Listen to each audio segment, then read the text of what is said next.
If you chronically analyze situations and relationships, if you are always thinking about what was said, what wasn't said, I have something that you may want to hear. I'm Chrissy, the emotional intelligence nurse, and what you're going to want to hear about this is sometimes we start to think pretty high of ourselves. We think, oh, I'm very empathic, I'm really intelligent, I can read the room, I can shift the energy.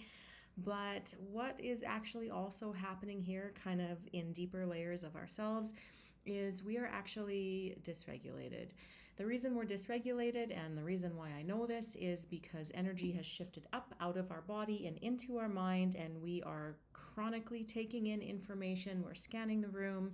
We are trying to make sense of things. We are intellectually trying to close emotional loops from other people, and we are doing all of this mentally exhausting work trying to, here's the catch, trying to get back in our body and feel safe and feel secure and feel like the environment is cool and calm and collected, and that we can exist in it safely and we can connect with others and we can express ourselves. So for how much people can be really intellectual, empathic, they can read the room, that is also for how much they can at times be disembodied, disconnect from themselves, and be dysregulated and feel a lot of emotional turmoil. The reason being is they're kind of cut off and they're focusing so much on making sense of people and emotions and everything outside of themselves.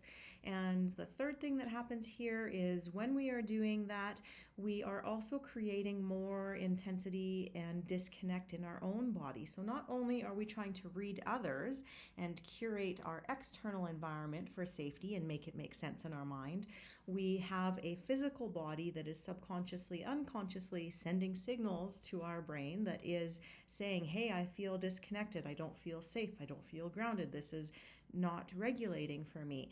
And so then the pressure and the urgency continues on and on and on, and there we go again, and we go back into chronically reading the room and curating the emotional environment, and it is exhausting. So if you found this helpful, throw down a comment. What was helpful? What stood out? If this was confusing, throw down a question. Maybe you have something to add to the conversation, put it down in the comments.